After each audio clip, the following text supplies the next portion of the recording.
How you guys doing today? It's Anthony Ganji. Welcome to another episode of Tier Talk. Guys, we're going to do a deep dive into a case involving a sports journalist whose life was taken. It's an interesting case. Brian Entin was covering it. And then someone, I guess, that may follow Brian Entin also follows me and recommended this case to me as a deep dive. So I got a chance to watch Brian Entin's video, and then I had to do my own little research as well to see where I can elaborate a bit more. So I have a lot here, guys. There's this case. There's a lot here. But first, let me show you a video from a year ago, because this case is a bit older, but it's going through the legal system now. All right, so let me play this.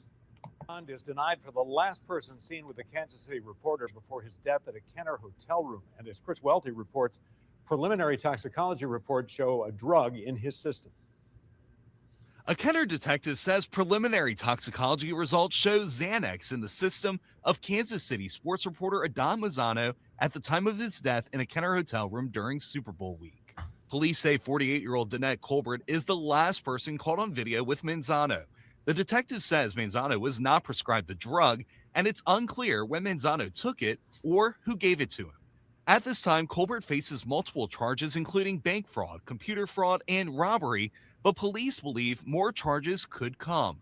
Colbert's private defense attorney enrolled as her counsel Tuesday morning. Case is too young. There's too much information to still get.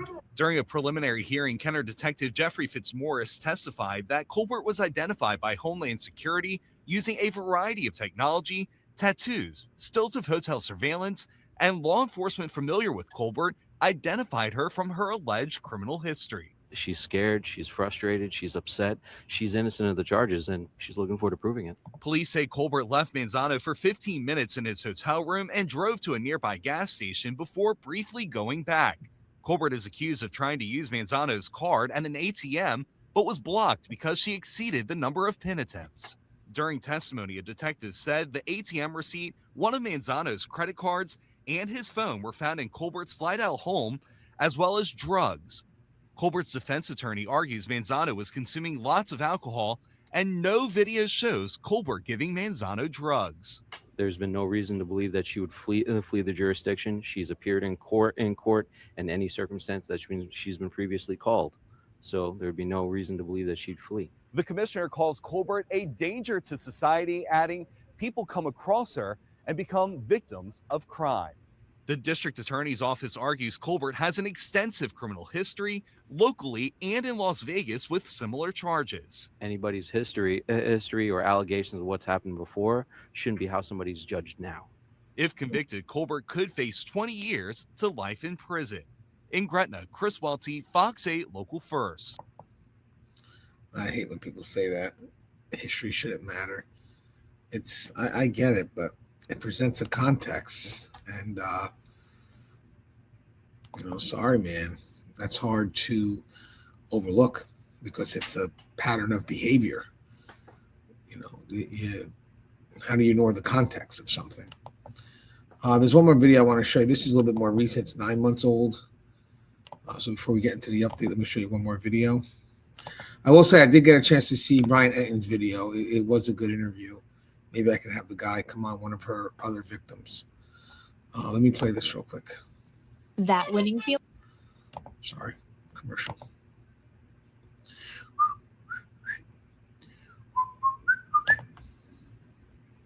Death of Adan Manzano. Right. Kenner police make a third arrest in the death of Adan Manzano, a Kansas City reporter in New Orleans covering the Super Bowl. As Chris Welty reports, police say digital records led them to this point.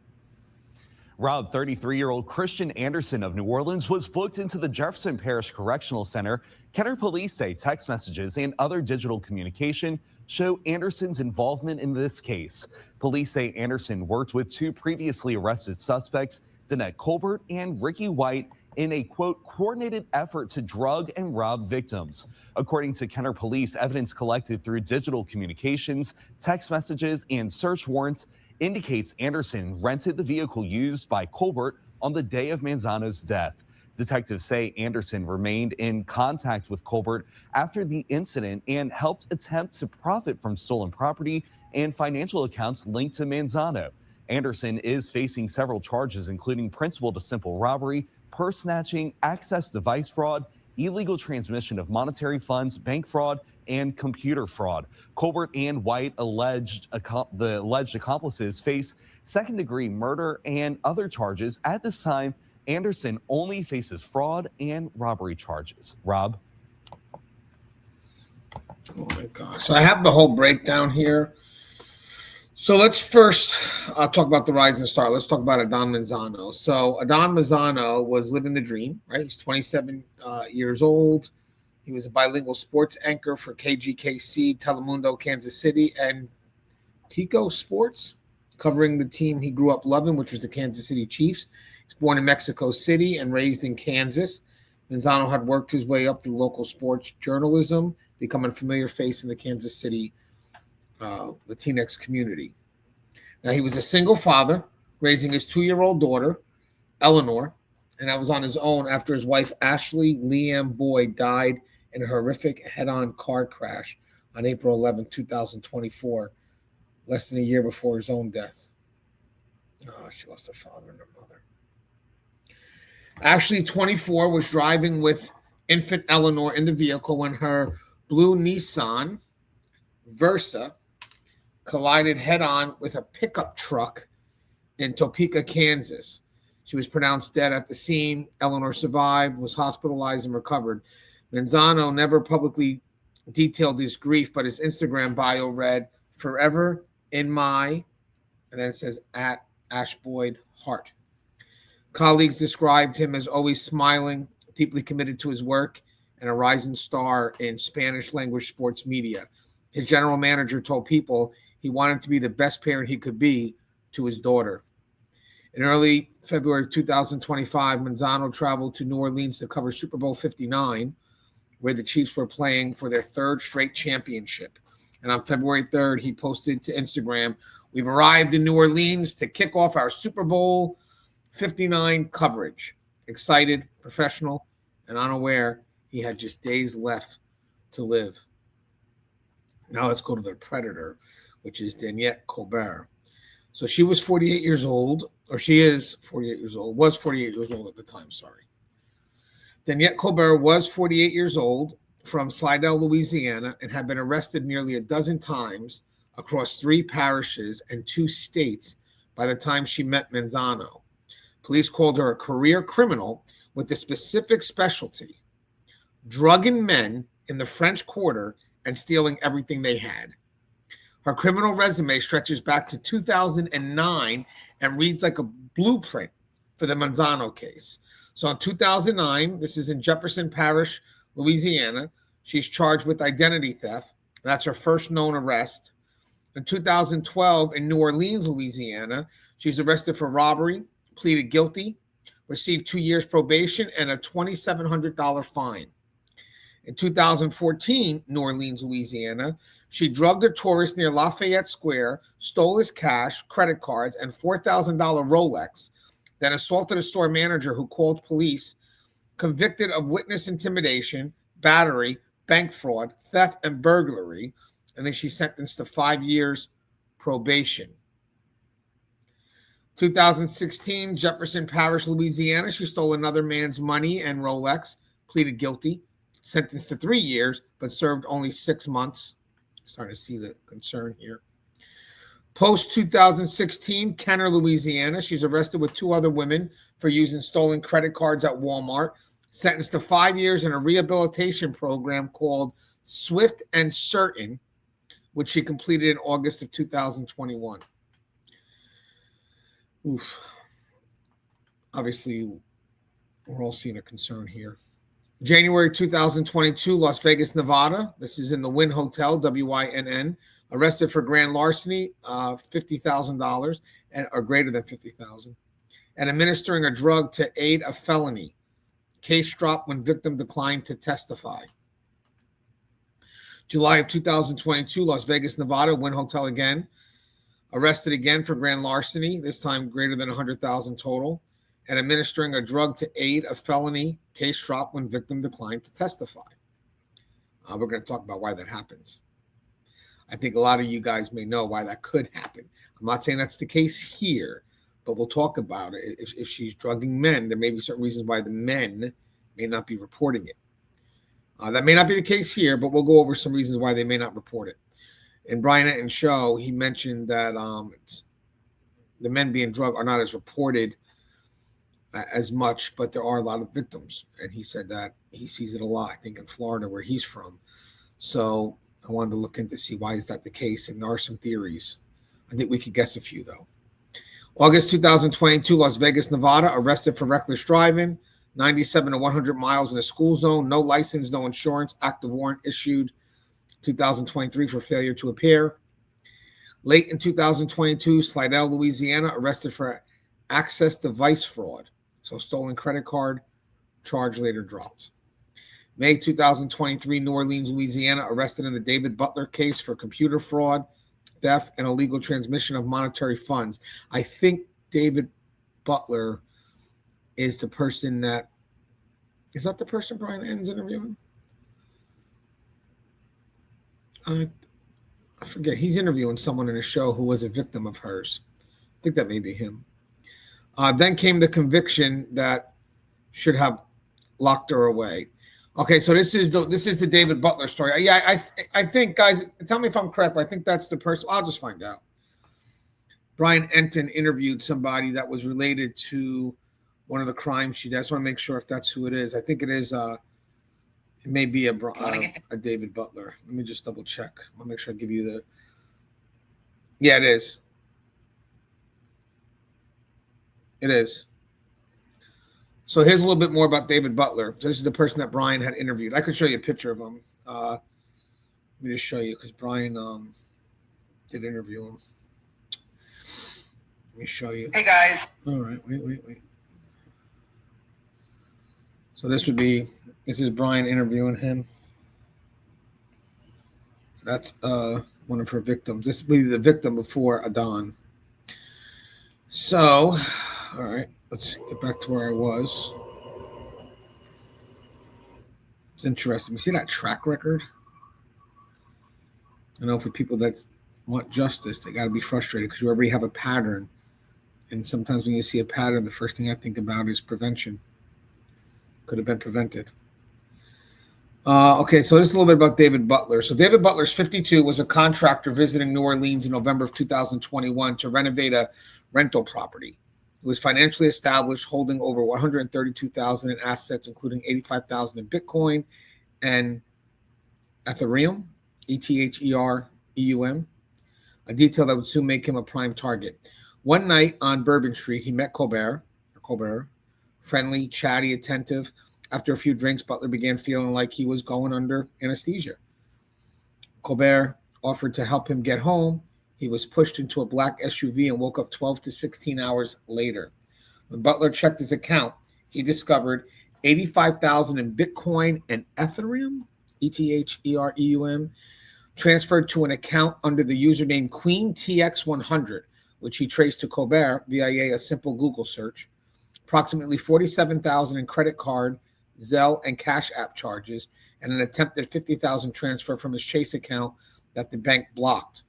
Colbert had used his biometrics, his face or fingerprint, to unlock his phone while he was unconscious and authorized every transaction.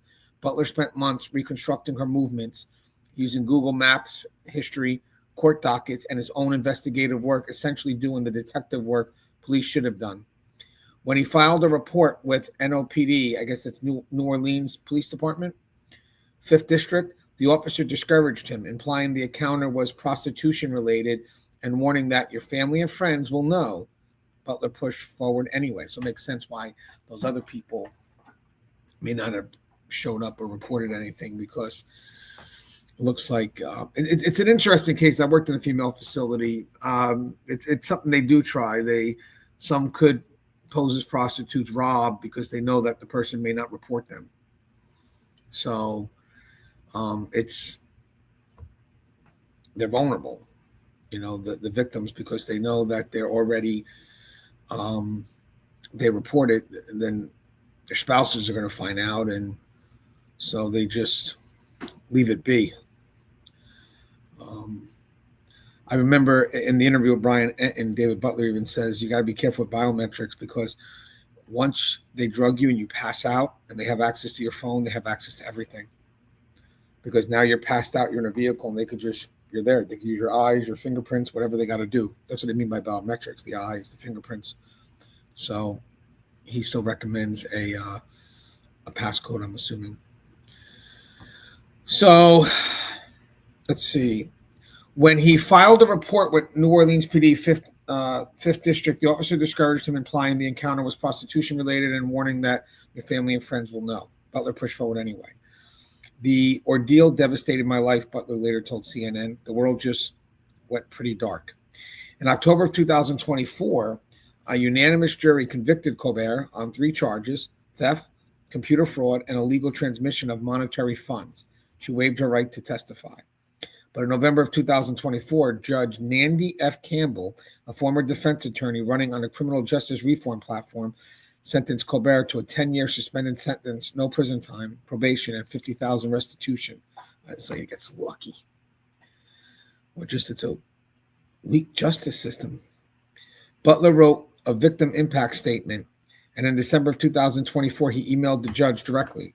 If she reoffended or hurt or ended up killing somebody, the blood of that would be on the judge's hands. So he wrote this. This is where the prevention stuff come in play. This is where it kind of gets a bit frustrating because justice would have, maybe Adan would still be alive. I mean, that's the question. That's when we look at these videos or we do these crimes, what we're looking at is stuff that's been prevented. And when you feel like there could have been, and there's a systematic failure, you can't help but get frustrated, especially because a life is now lost. Weeks later, Colbert made her first restitution payment of $200. Days after that, Adan Manzano was dead.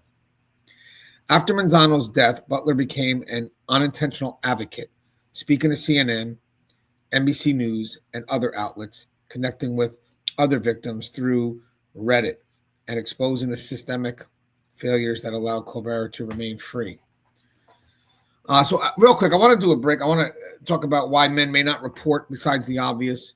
So the Adan Manzano case has exposed what experts and victims call a massively underreported crisis: men being drugged and robbed in party cities like New Orleans, Las Vegas, Miami, and other tourist destinations.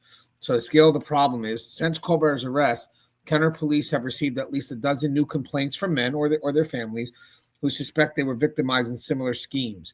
A New York Times investigation in March 2025 identified a private support group of men, all claiming to have been drugged, robbed of tens of thousands of dollars, and had their identity stolen on nights out in New Orleans over the past decade.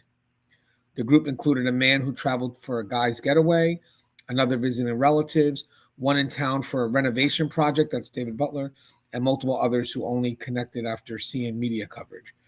Researchers confirmed this is not isolated. A March 2026 study from the University of Copenhagen found that 46% of young people worry about being drugged in nightlife, yet almost never report it. The study identified 7 distinct types of drugging with varying motives, from robbery to sexual assault to pranking, but reporting rates remain abyssal across all categories. So why don't men report? So here's some leading theories. Experts, victims, and law enforcement have identified 6 primary reasons men stay silent. So let me get those 6. Hold on one second. Let me get those 6 reports. Where did it go?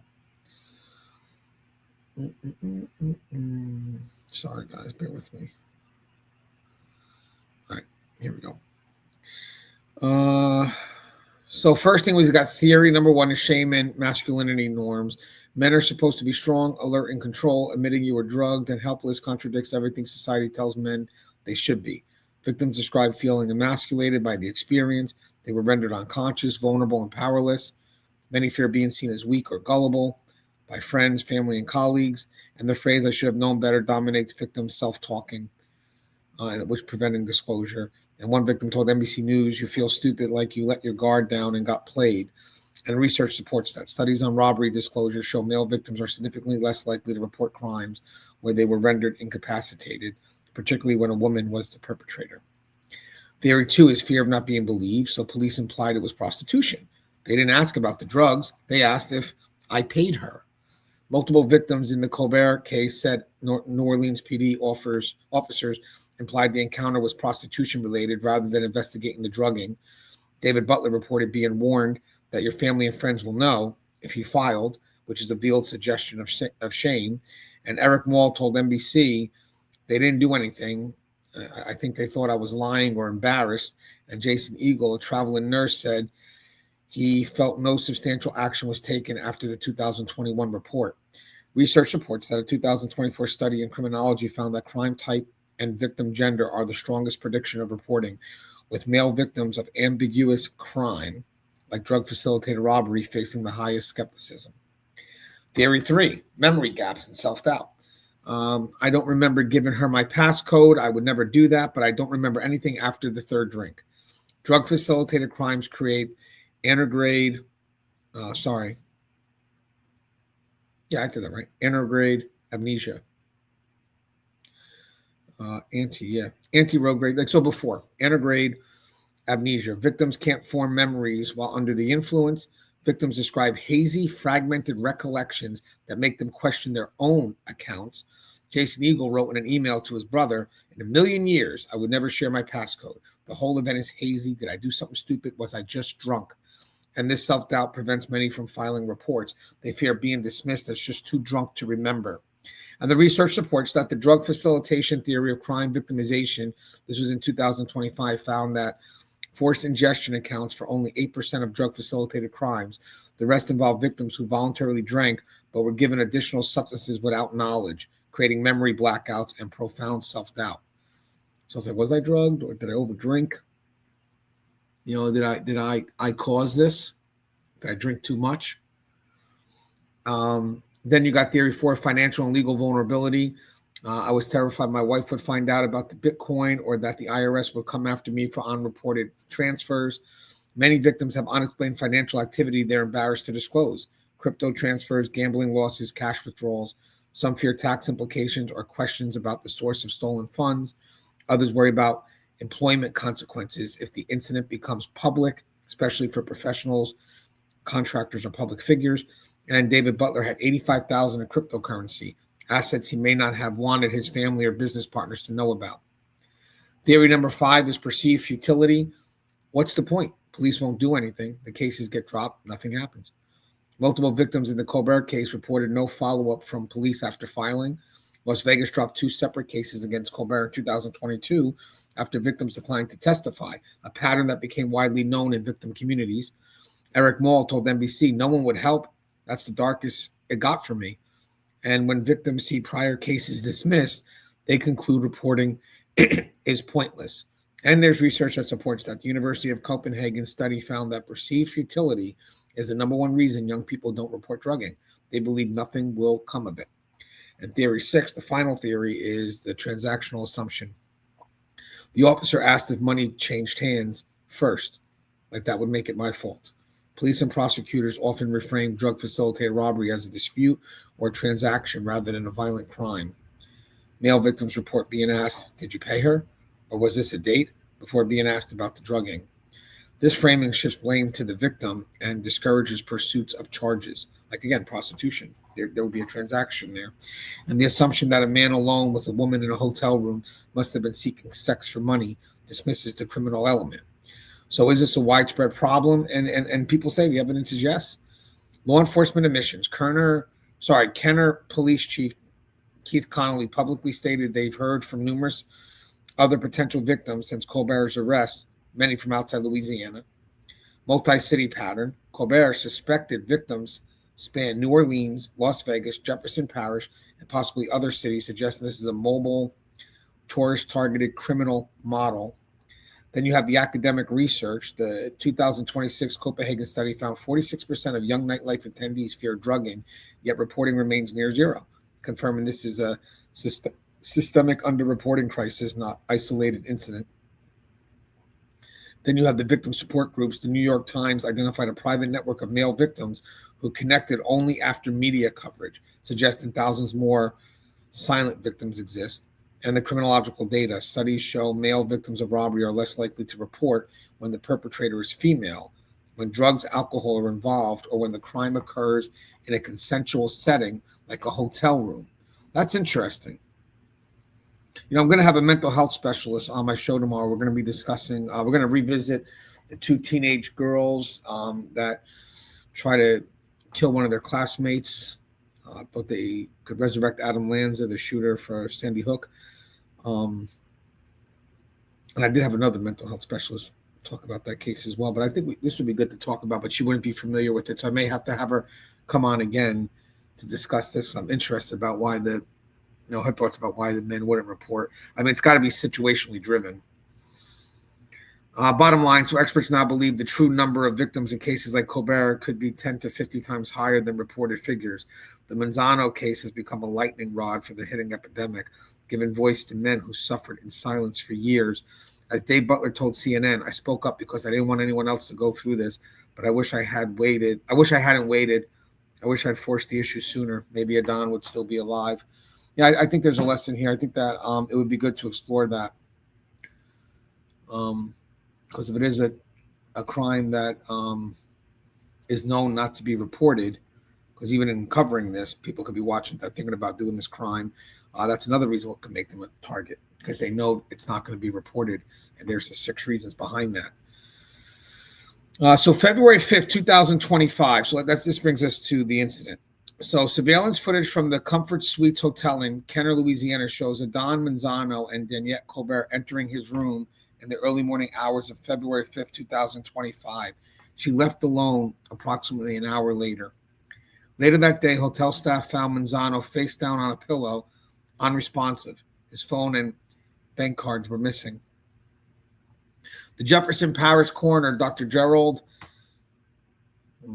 Kvitovich, Cvitanovich, determined the cause of death was combined toxic effects of alprazolam, so ALPRAZOLAM, Xanax, and alcohol, along with positional asphyxia. Manzano had a blood alcohol concentration of 0.232, nearly 3 times the legal limit, and Xanax levels described as not an insignificant amount. He had no prescription for Xanax. Positional asphyxia occurs when someone is lying in a position that physically prevents breathing, rendered unable to move by the drug and alcohol combination. The coroner classified the manner of death as undetermined, noting this does not prevent prosecution. Dr. Kvitovich explained both of them are central nervous system depressants, and when you add them up, they're really bad. So I know probably a lot of people are asking or just wondering about him going to the room with her, but at this point, got to make sure that we don't blame the victim.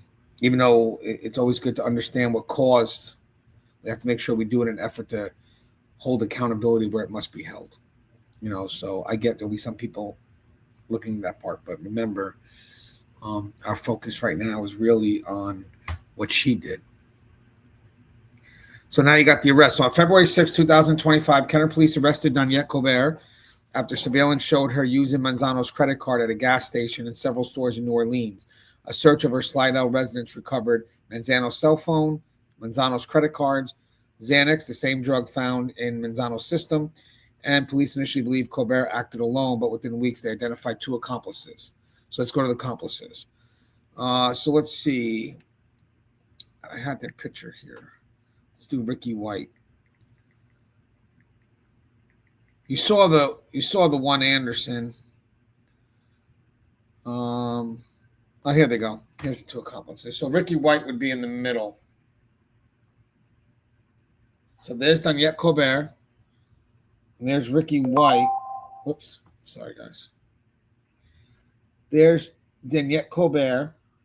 There's Ricky White in the middle. And the one video I showed you that was about 9 months ago, that was the 3rd accomplice. And the 3rd accomplice, I know was it Christian Anderson? Or let me just get his name.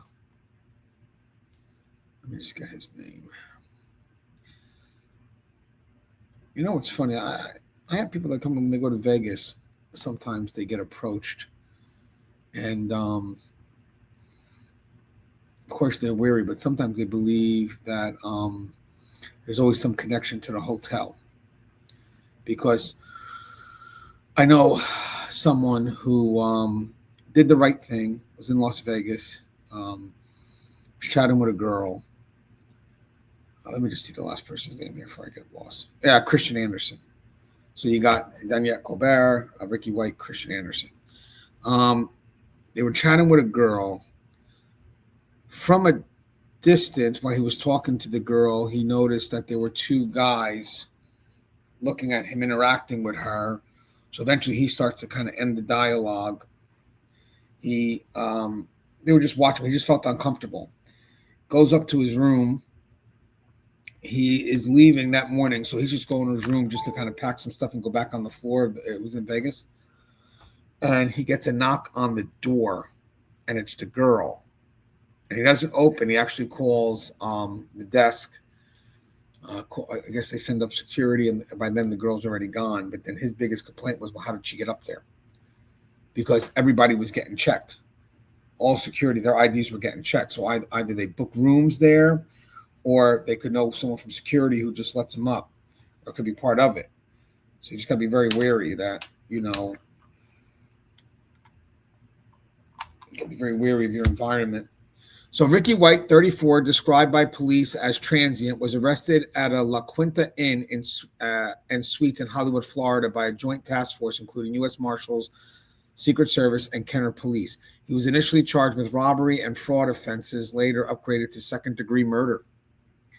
Court records revealed text messages between White and Colbert on the day Manzano died, including discussions about obtaining victims' PIN numbers and using knockouts to incapacitate them. White's attorney, Kevin Boschea, told the Associated Press, I don't think he's guilty of the other crimes, so how can he be guilty of murder? Christian Anderson, that's the video I showed you.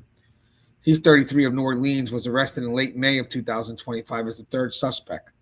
Police allege Anderson rented the vehicle Colbert used on the day of Manzano's death, provided logistical support, and communicated with Colbert during and after the crime, and helped attempt to financially benefit from Manzano's stolen assets.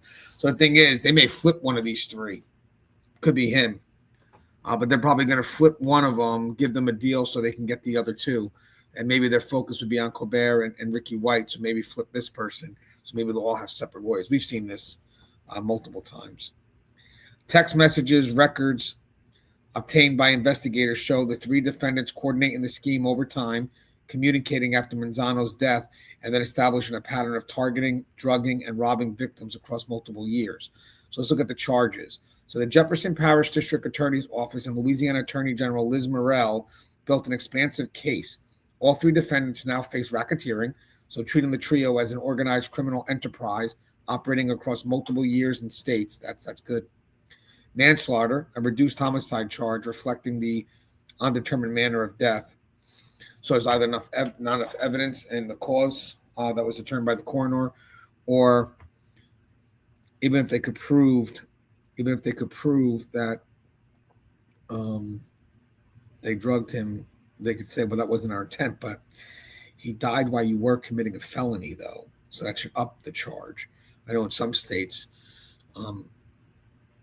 we just saw one recently, which was the case I was covering, where they were going to do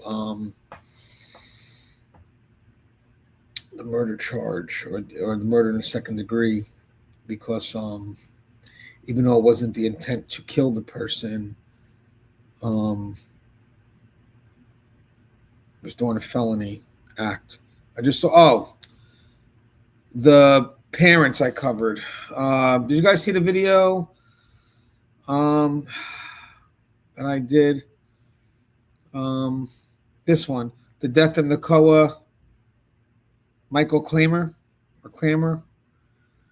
The shaken baby.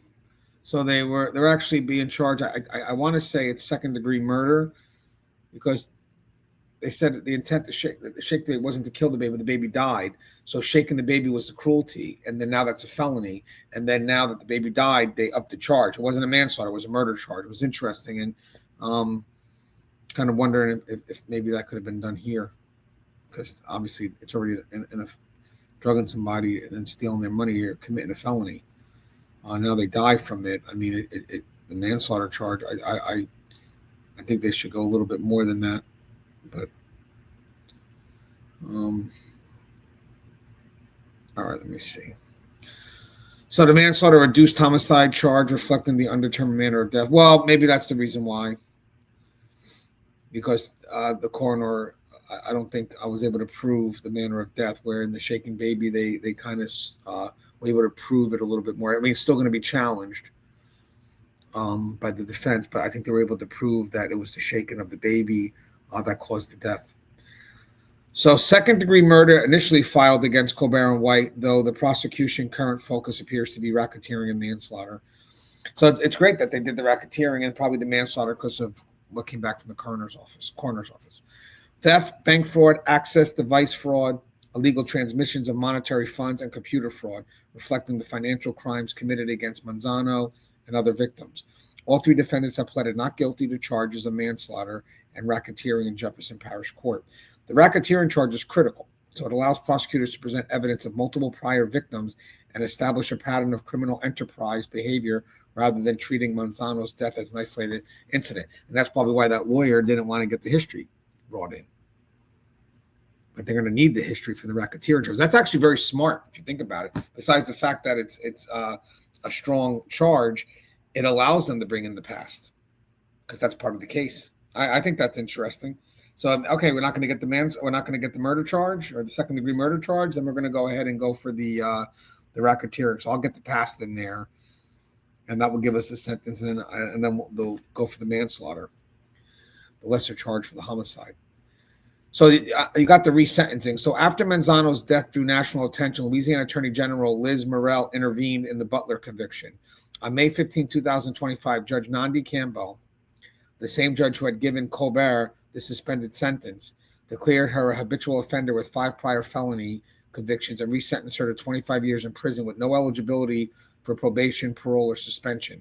The AG stated, the evidence was overwhelming that this woman was a serial fraudster and took advantage of multiple tourists and innocent people over many years in the French Quarter. She added, I wish we could have saved the life of Don Manzano.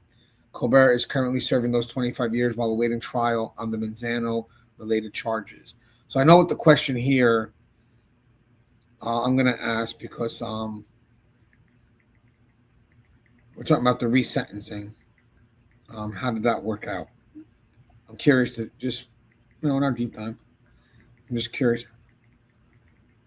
I want to look that in real quick. Okay, so she was resentenced for 20. That's actually smart. Okay, hey, she is an habitual offender, and they gave her 25 years. I want to see. So resentences absolutely can happen, and it did in Danette Colbert's case. Here's exactly how it works in Louisiana. The basic mechanism in Louisiana, resentencing can occur through several legal pathways. So you got a motion to reconsider sentencing, and that can be filed by the defendant or the prosecution at any time after sentencing. Must state specific grounds, legal error, new evidence, change in law, etc. Or the trial court can resentence even while an appeal is pending or after the sentence has begun being served. And then you got the habitual offender bill of information. The district attorney files a formal multiple bill alleging prior felony convictions. If the judge finds the priors valid, enhanced sentencing becomes mandatory, and the court must vacate the previous sentence and impose the new enhanced penalties, deducting time already served. And the appellate court remand. If an appellate court finds a sentence illegal or excessive, it can remand for resentencing. The appellate court can even order resentencing before a different judge in the interest of justice. That wouldn't apply here. And then the post-conviction release wouldn't apply here either. Defendants or sometimes prosecutors can file PCR motions claiming constitutional violations, ineffective counsel, or illegal sentences. That wouldn't be for this. Louisiana court recognizes 8 specific grounds for post-conviction sentence reduction. It gives you the grounds, but we don't need that. So what happened in Colbert's case? Step 1, original sentence was November of 2024.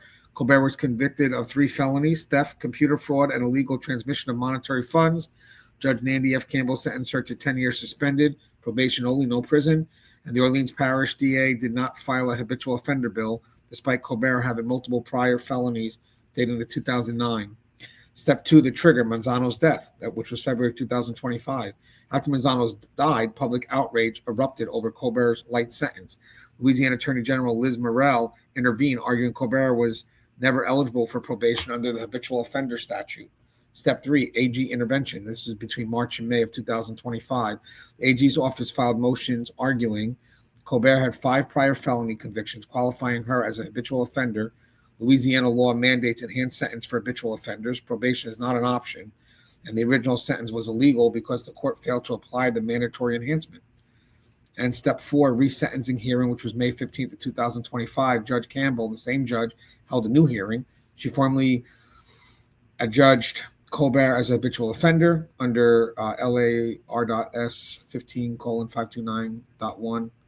She vacated the original 10-year suspended sentence. She imposed a new sentence, 25 years in prison with no probation, no parole, no suspension. And under Louisiana law, Colbert received credit for time already served since her original arrest. Why was this legal? Because there's prosecutorial discretion. Louisiana DA have complete discretion on whether to file habitual offender bills, and the Orleans Parish DA initially chose not to file, but after public outcry, the Attorney General stepped in and effectively forced the issue. Then you got the mandatory enhancement. Once a habitual offender bill is filed and priors are proven, the judge must impose the enhanced sentence.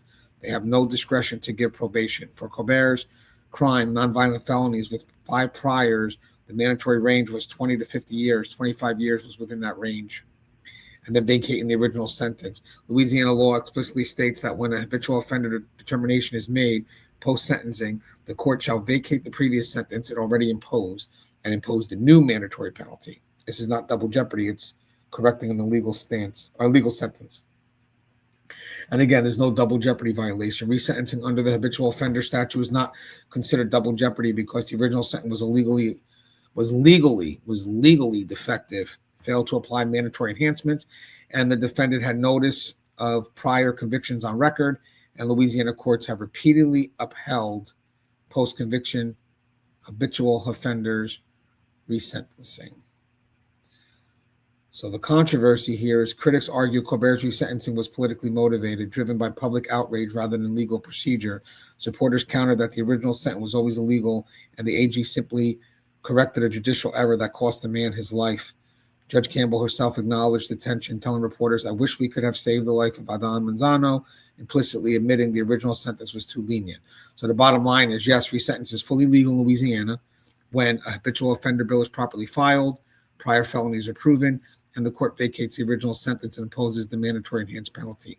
Colbert's case is unusual, not because it was illegal, but because it required AG intervention and public pressure to trigger a process that should have happened automatically at her original sentencing. That's interesting to explore. As one legal expert told the appeal, the habitual offender law is supposed to be a tool for prosecutors to look up repeat offenders. In Colbert's case, it worked, but only after a man died and the whole country was watching. So that's interesting. That's good. You know, you learn something with every case, so we're walking through it together. I thought that was interesting. So now let's get to the other victims. So since Colbert's arrest, Kenner police have received at least a dozen complaints from individuals who suspect they or their loved ones were victimized. So you got John Jenkins, who's 55. He was found unresponsive in a French Quarter hotel in December of 2024 and died from cocaine ethanol toxicity. His death was initially ruled accidental, but his belongings were missing. Kenner police told NBC News they suspect Colbert's involvement. Jason Eagle, E-G-L-E, 50, a traveling nurse, believes Colbert posed as an Uber driver in October 2021, swapped his phone, and stole $15,000 in cryptocurrency. And Eric Moll filed a report with New Orleans PD in 2021 after his phone and thousands of dollars were stolen under similar circumstances, but heard nothing back from police. Las Vegas Metro Police also began reviewing a suspicious death in Las Vegas to determine if Colbert was involved. So there's definitely more to come. And maybe we still have Ricky White and Christian Anderson are still a part of it. And the thing is, they may, if they're a part of it, they may need one of those people to flip. Maybe Christian Anderson was involved in these, and he'd be able to help connect for a lighter sentence. Not that you want to give these people a lighter sentence, but you want to get the main people accountable, and sometimes you have to compromise a bit. Prosecutors have an unusually strong evidentiary hand. So surveillance video places Colbert and Manzano entering the hotel room. She does leave alone. Manzano's phone and credit cards were physically recovered from Colbert's home. Colbert was caught on video using the stolen cards within hours of the death. Xanax was found at Colbert's residence, the same drug in Manzano's system. Text messages between the three defendants show coordination, post-crime communication, and a pattern of targeting victims, including references to knockouts and obtaining pins. Prior bad acts, nearly identical crimes across multiple years, dating back to 2009, which gives prosecutors powerful modus operandi evidence. Manzano had no prescription for Xanax. The quantity in his system was substantial, and digital forensics tied Colbert to alprazolam distribution in this case and prior cases. DA Jason Williams calls it a national multi-jurisdictional crime spree. Now, Colbert's attorney, Stavros Panagoulopoulos, so Stavros, Stavros, and his last name is Panagoulopoulos. So Stavros Panagoulopoulos. Oh, there you go. Maybe that's Stavros Panagoulopoulos has publicly stated police are making assumptions and guesses, and that the defense is looking forward to our day in court to present all the evidence. The defense likely arguments are causation challenge. The coroner ruled the manner of death undetermined. The defense will argue the state cannot prove beyond a reasonable doubt that Colbert administered the Xanax. Manzano could have taken it voluntarily. No direct evidence of that's interesting, because she could say, hey, I had Xanax. I offered him. He took it. So now that's where the pattern does matter. The pattern does matter. You know, this seems to be what she does, but that's an interesting argument. Oh, she had the Xanax, but she didn't force him to take it. He wanted it. That's interesting. No direct evidence of drugging. No witness saw Colbert put drugs in Manzano's drink. The case relies on circumstantial evidence because she may have done it in the private room. No cameras in those private rooms. Consent argument. Defense has hinted the relationship may have been transactional, attempting to suggest Manzano was a willing participant. Guys, they're pros at this. Voluntary intoxication. Manzano's BAC was 232. Defense may argue he drank heavily on his own. Positional asphyxia as accident. If the drug-alcohol combination didn't directly kill him, but merely put him in a position where he asphyxiated, defense argues there was no intent to kill, required for second-degree murder. Prior bad acts, prejudice, and he doesn't want her past put in. Defense will fight to limit how much of Colbert's criminal history, stretching back to 2009, is admitted before the jury, but that racketeering may allow a lot of that in. And then you have the plea deal rejection. So in January of 2026, attorneys for all three defendants appeared before Judge Nancy Miller in Jefferson Parish Criminal Court and rejected the prosecution's plea offer. The deal would have sent all three to prison for 60 years. All three, Colbert, White, and Anderson, rejected it. One attorney confirmed the offer publicly. The defendant chose to roll the dice on trial, or the defendants. Maybe they're not flipping. So maybe they're not looking to flip the third one. We'll see what happens when trial comes. But maybe they're going for all three, which is great. Maybe there's stuff there. I mean, it looks like there's a lot of evidence they have, but then you want to connect them to the death. But even if they argue that and they decide to find the person not guilty for the death because you can't prove it based on, the defense's arguments, you still got the racketeering, which puts them away. So, let them go to trial. The murder charge, even if that's the hardest thing to prove, there's still other things there that can get those people locked away for life. On February 25th, 2026, a motion hearing was held at the Jefferson Parish Criminal Court in Gretna. Detective Jeffrey Fitzmaurice, the lead investigator, took the stand for the first time and testified about search warrant issues for Colbert's home and her rented Chevy Malibu. Evidence found in her possession, including the victim's phone and cards.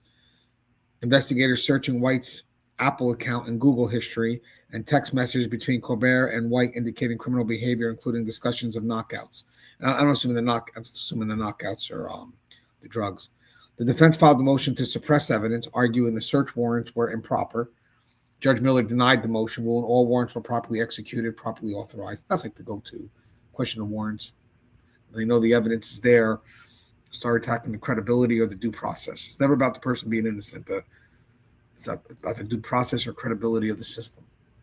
When asked if there was evidence of intent to harm the victim, Detective Fitzmaurice testified that based on text messages, there was evidence of criminal behavior, but the defense noted the charges have changed over the course of time, suggesting the case has evolved from murder to racketeering and manslaughter. That's probably a smarter move. The case was set for a new hearing on March 11, 2026. No public update has been released since the March 11th hearing, meaning the case remains in pretrial motions as of late March 2026. A hearing is reportedly expected to address additional evidence and potential trial scheduling, but no trial date has been publicly set. They're probably trying to see what's going on with these other victims, if they can connect them. That could open up a whole door. Maybe that could be a reason to see if they could flip one of the, if they have trouble connecting, maybe they could flip one, which would, I think would be Christian Anderson maybe. But they may not. They may have enough evidence.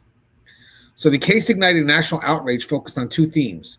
You have the suspended sentence. So social media exploded with anger at Judge Nandy Campbell for giving Colbert no prison time in November of 2024, despite her felony history dating back to 2009.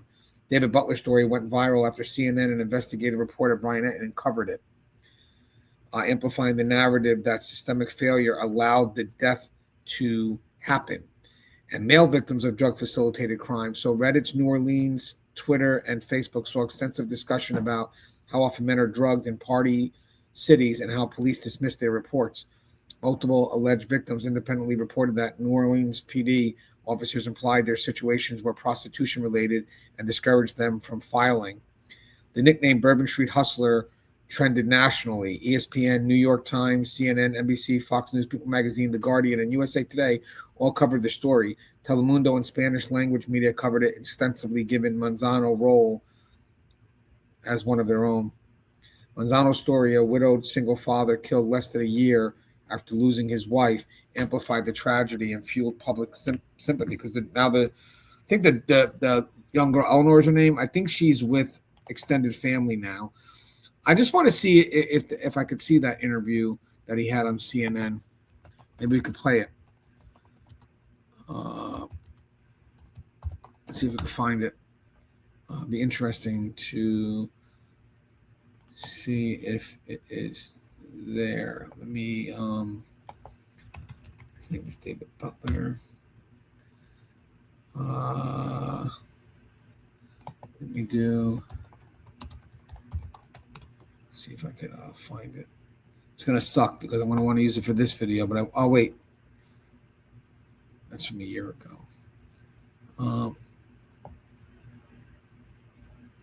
This is an interesting video. Hold on, let me show you one more. This is interesting. It's about a year. The video is still a year old, but I'm curious about this. Can't find the one I want, but I thought this was interesting. Victim of Danette Colbert feels guilt following death. This could be David Butler. I'm assuming, right? This could be it, because he's the one that said if he could have done something sooner. Don't just buy crypto. Hold on. Trade the price action. Hold on, this is just commercials. Showing Kansas City sports reporter Adan Manzano. It shows him with Danette Colbert together at his Kenner Hotel before his death. Manzano's toxicology results are pending, but Kenner police are investigating the possibility that Colbert drugged him. And now a previous victim of Colbert tells Chris Welty he feels a sense of guilt in Manzano's death. November 5th, 2021. David Butler leaves his renovation project and heads to the French Quarter for a drink to unwind. While out, he says he met Danette Colbert and another person around 1 the next morning. They were just standing kind of around outside talking with some other people and asked me if I wanted to go in and have a drink, and I was like, sure. Butler says he left his first drink on the table when he went to order a second round. When I started on my second drink, I started feeling very strange just within a matter of minutes, like woozy. I felt like the world around me was just going dark, and I knew that there was something really wrong. Butler says he knew he needed to get home. He says Colbert followed him out and offered him a ride. He says she loaded him into an SUV. At that point, my decision-making abilities were significantly impaired. Butler says the next day his cell phone and wallet were missing. Despite feeling drugged, Butler did not go to the hospital. Instead, he began checking his finances. There were multiple emails that showed cryptocurrency funds were transferred out of my bank account. And I later learned that Danette had used my biometrics to access my iPhone whenever I was incapacitated. And that's how she unlocked the phone. Butler says Colbert stole a total of $134,000, some from his retirement account, the rest through credit card charges. Butler says the funds went to a crypto account with a unique username, which led him to Colbert's public Facebook page. Butler then contacted NOPD. When I met with Miss Colbert and her associate, I mean, there was no mention of prostitution. There was nothing that seemed inappropriate or out of the ordinary in that realm. Eventually, Colbert was caught, and last October, a jury found her guilty of theft, computer fraud, and illegal transmission of monetary funds. Colbert escaped jail time when Orleans criminal court judge Nandy Campbell suspended Colbert's sentence, granting her probation, and ordered her to pay restitution. Butler says he pushed for jail time and wrote Judge Campbell expressing dismay at Colbert's lenient sentence. Butler read part of his letter. Why was someone with such a history of endangering lives given yet another chance? If someone dies due to her actions in the future, their blood will undeniably be on the hands of those who allowed her to escape real accountability today. According to Kenner Police, Colbert was booked on similar charges in Vegas and Jefferson Parish. Fox 8 legal analyst Joe Raspani says it's unclear if the judge knew Colbert's criminal history before sentencing. I think the judge acted appropriately. It went to trial. The jury found her guilty of a misdemeanor theft and a low-level felony computer fraud.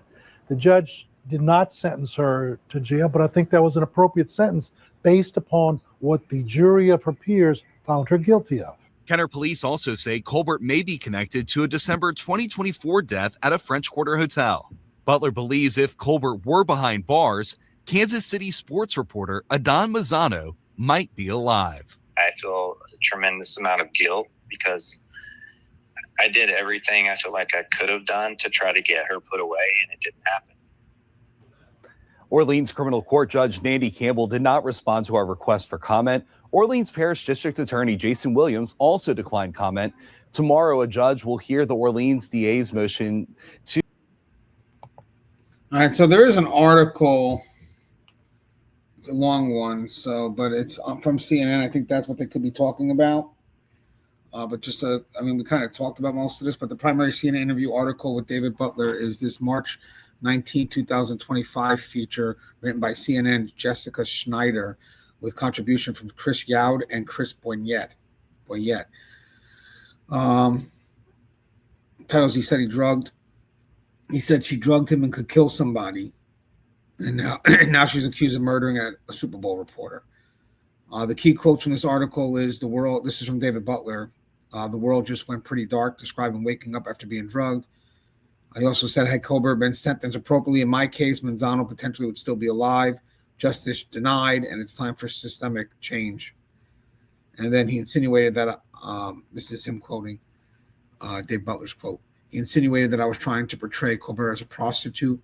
He said, this is going to be on record and your family will find out. And that's New Orleans PD officer's response to the report. So obviously the news is taking it because they feel there's a systemic failure, probably related to the criminal justice system, especially with New Orleans PD, especially, with that statement. Are you sure you want to report it?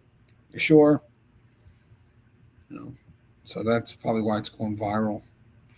All right, let's keep moving forward. We still have a little bit more left. These deep dives, there's a lot. All right, so where things stand as March of 2026. So Danette Colbert is serving 25 years on the Butler case, no parole, no probation, and remains in Jefferson Parish custody, awaiting trial on racketeering, manslaughter, and related charges. Mickey White faces second-degree murder and racketeering charges held in Jefferson Parish. So he's facing second-degree murder. Christian Anderson faces racketeering and manslaughter charges held at Jefferson Parish Correctional Center. All three rejected a 60-year plea deal in January of 2026 and have pleaded not guilty. A motion to suppress evidence was denied in late February 2026, which is good. That means maybe you could bring the past in. A hearing was held March 11, 2026. No public update released since. No trial date has been publicly set as of March 24, 2026, and the manner of death remains officially undetermined. The central battleground will be at trial. Maybe I missed it.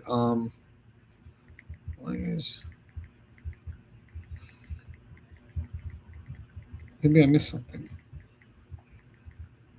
Did I miss something?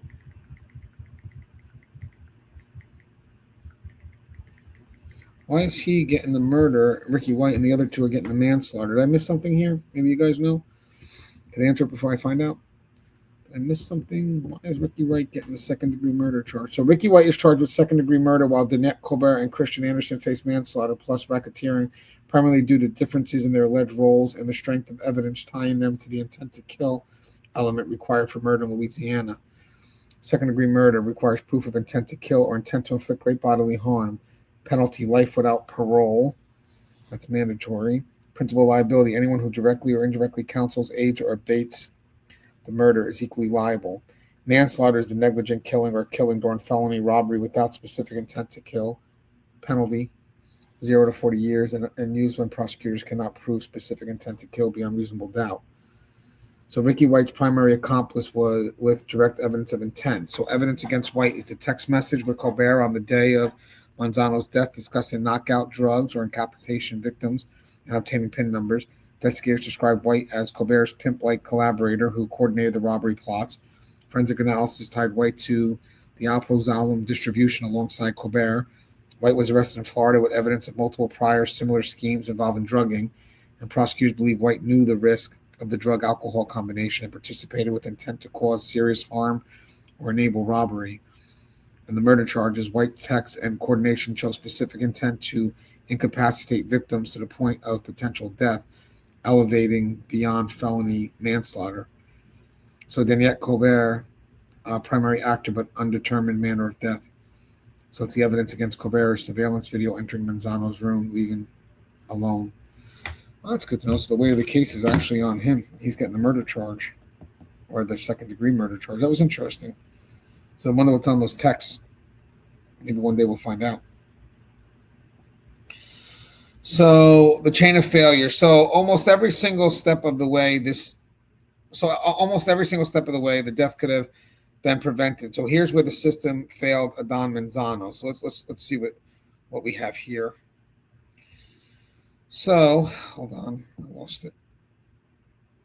So I'm sure you guys already have plenty of failures in your head right now about how this all could have been prevented and wasn't. That's the frustrating part. It really is. But this is what we got. All right, so failure. Las Vegas Metro Police, 2022. Colbert was arrested twice in Las Vegas in 2022 for drugging men at high-end hotels and stealing nearly $100,000 in valuables. Both cases were dropped after the victims declined to testify. Why it matters: if even one of those cases had proceeded to conviction, Colbert would have been incarcerated, not back on the streets of New Orleans 3 years later. The fix: prosecutors need to treat drug-facilitated robbery as a serious violent crime, not a victim refusal footnote. Victim advocacy support, witness protection considerations, and aggressive prosecution could have kept her locked up. Failure number 2, New Orleans Police Department, multiple districts, 2021 to 2024. At least 4 men, David Butler, Jason Eagle, Eric Mall, and others, reported nearly identical crimes to New Orleans PD between 2021 and 2024. Multiple victims say officers discouraged them from filing, implied the encounters were prostitution-related, and warned that your family and friends will know. Why it matters is New Orleans PD dismissive response created a culture of impunity. Colbert learned she could operate without consequences. The fix is New Orleans PD has been under a federal consent decree since 2012, precisely because of patterns like this, dismissing victims, failing to investigate, and allowing repeat offenders to operate unchecked.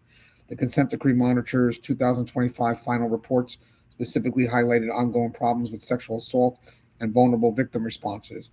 This case is a textbook example of why that decree was necessary and why reform remains incomplete.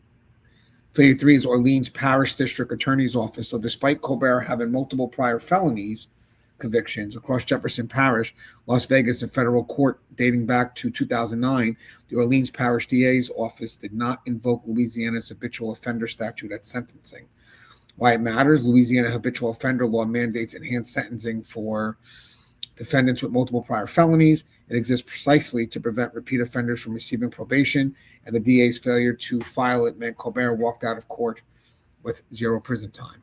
The fix: the DA's office should have automatically flagged her record and filed the habitual offender motion. Louisiana AG Liz Morrell later called this out, explicitly stating Colbert was not eligible for probation and should have been incarcerated. Failure number 4 is Judge Nandi F. Campbell.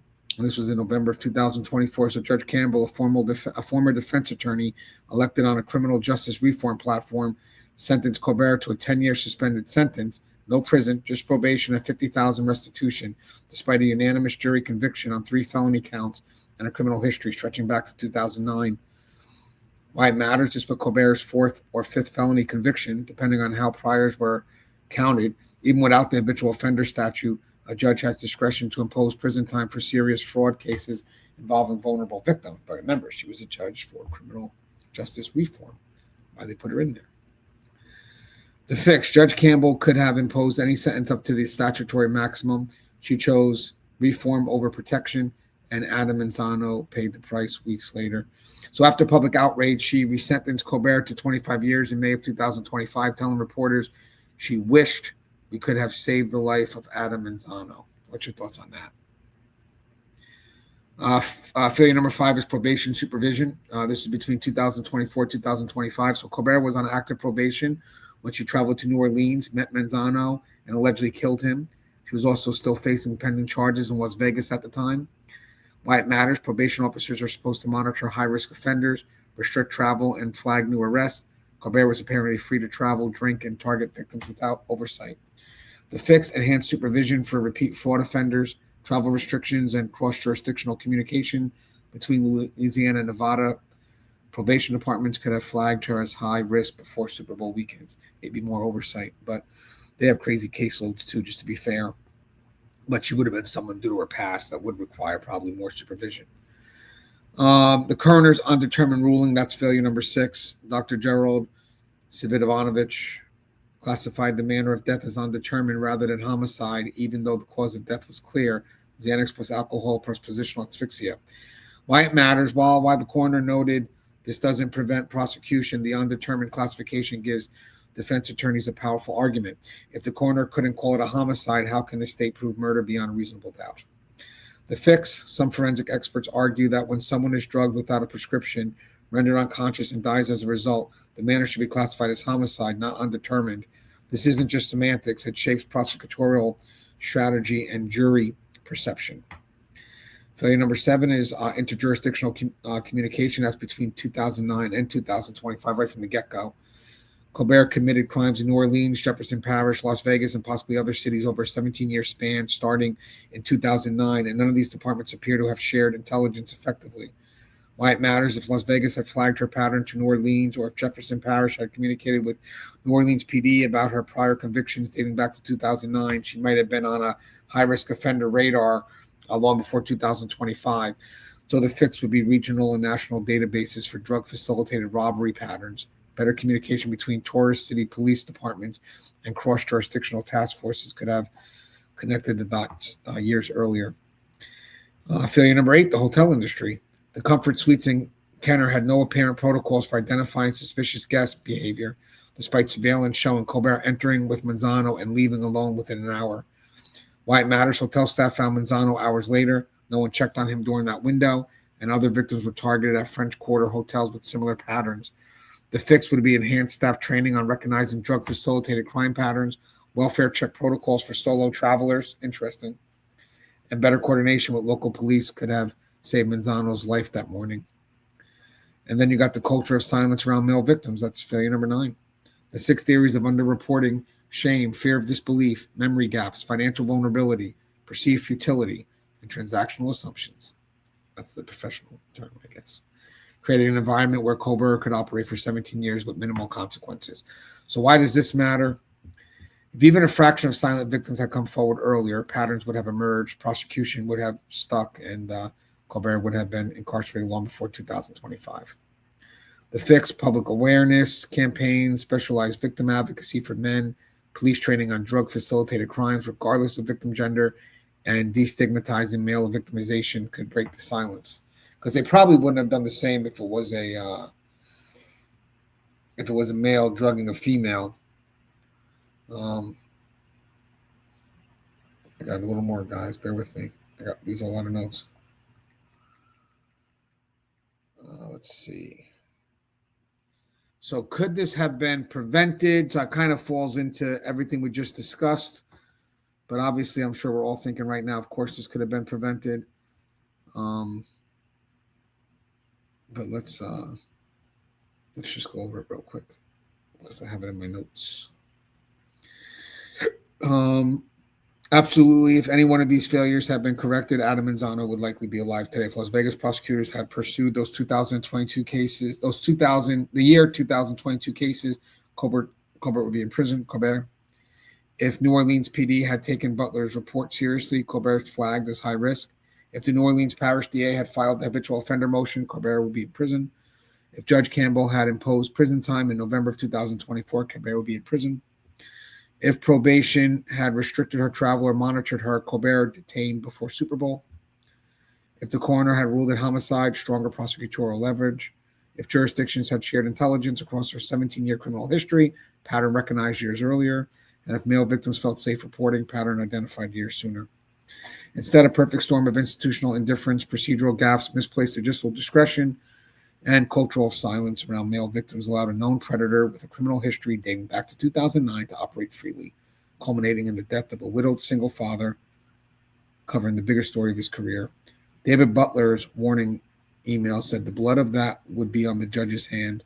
Wasn't a hyperbole, it was a prediction. So what happens next? The case is moving towards trial in Jefferson Parish. Key question to remain. I'll follow. Just give me, if you guys see updates, let me know. Just send it my way, but I'll also look for it. So will the prosecution proceed with second-degree murder or focus on racketeering and manslaughter? We kind of discussed that a bit. How much of Colbert's 17-year criminal history dating back to 2009 will the jury be allowed to hear? I think the racketeering opens up a lot for that. Can the prosecution prove causation, that Colbert administered the Xanax beyond a reasonable doubt? So I think the manslaughter charge matters. But I guess there's intent in the text messages that lean more towards Ricky White. Will Ricky White or Christian Anderson flip and testify against Colbert in exchange for a plea deal? That's what I was thinking. Will the manner of death classification be challenged or updated before trial? When will the trial date be publicly announced following the March 11th hearing? And will this case spark policy reforms around male victims reporting and drug-facilitated crime protocols? No public update has been released since the March 11, 2026. I want to do an update on Eleanor, which is his daughter.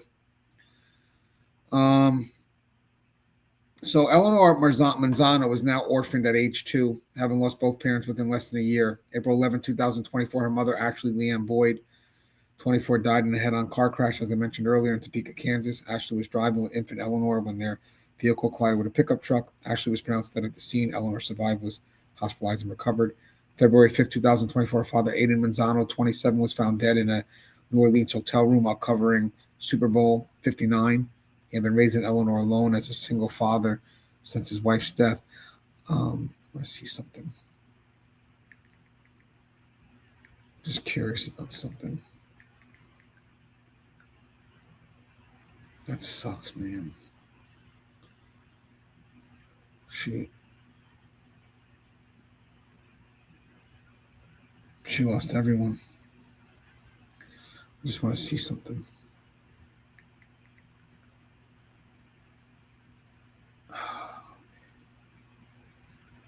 No, I don't have it. I got a lot of pictures of Adan. Adan, there he is. She lost. All right, let's let me just finish this last part about his daughter.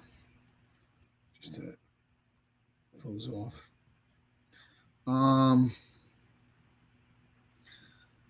So Eleanor is now being cared for by extended family members. Adam's sister and other relatives have spoken briefly to the press, describing him as a devoted dad who wanted to be the best parent he could be and who kept his wife's memory alive for Eleanor every day. His Instagram bio read, "Forever in my," and then @AshBoyd, a tribute he maintained until his death. Eleanor Manzano is the ultimate victim in this case. A toddler who lost both parents before her 3rd birthday. now facing a life without either of them because a known repeat offender with a criminal history dating back to 2009 was allowed to remain free. So this is one of the most documented, publicly scrutinized criminal cases in recent Louisiana history, a perfect storm of sympathetic victim, a widowed single father, a repeat offender who slipped through the cracks despite a 17-year criminal record, a justice system under intense pressure to deliver accountability, and a hidden epidemic of male victims too ashamed or afraid to speak up. The trial, when it comes, will determine whether Adan Manzano's death is treated as an undetermined tragedy or as the predictable culmination of years of unchecked criminal behavior, and it will decide what justice looks like for Eleanor Manzano, who now has no parents left. May also become the catalyst that finally breaks the silence around drug-facilitated crimes against men, forcing law enforcement, prosecutors, and society to confront an epidemic that has been hiding in plain sight for decades. That's everything, guys. I want to see if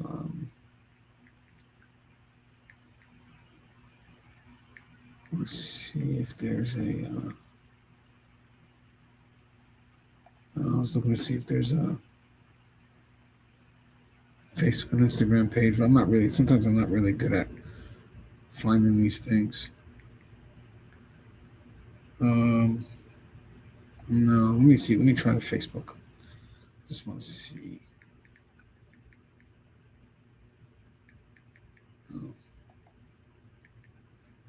No. Not that I could find. I'm sure maybe it's just me not being able to find it.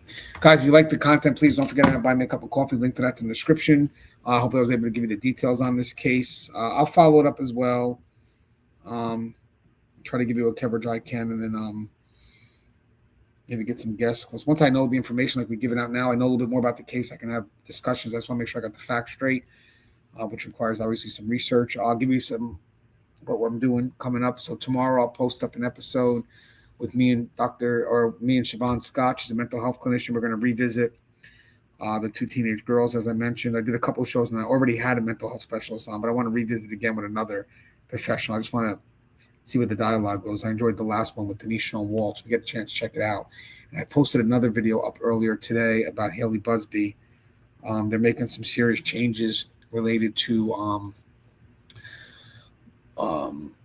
noting runaways and basically trying to do stuff that can save more lives. Grooming. Today, runaways are being manufactured by these groomers, and there's just not enough in play to protect them. And Bo Busby, the father of Haley Busby, is trying to put a lot of stuff in place. So in this last episode I just did earlier today, I broke down everything he's trying to do, which I think definitely a lot of lessons that we need to listen in those new laws. It was a good video, a lot of good knowledge in there. So maybe you guys could look into the other videos I do, because I try to be as informative as possible. But this was just an interesting case. I have it on my list. I'll keep up to date with it. And as always, guys, stay safe.